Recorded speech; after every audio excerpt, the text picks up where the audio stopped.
Seni görgende oktem bolama, te günahım var emi adaşıp kalama. Ayağım beni, azizim beni, şunca da söyleme ne dese gıyna beni.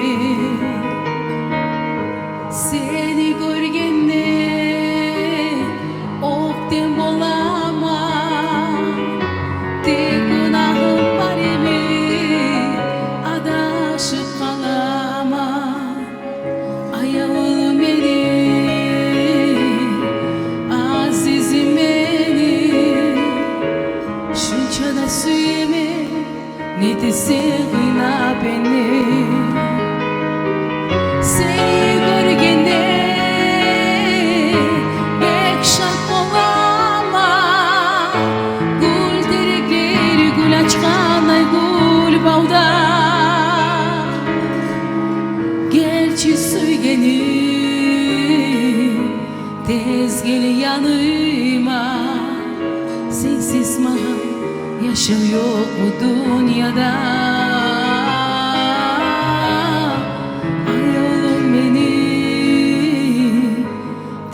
Gel yanıma, sensiz bana yaşam yok bu dünyada. Oylay kalama asil yüzünü, izli kalama söyleyip yılı sözünü. Ayağım beni, çizsem ağa, şu kaygıda oyda koydum ne bolgan sağa.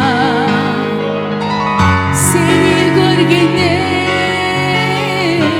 bek şak bolama, gül terekleri gül açkanay gül bağda. Gerçi söylenim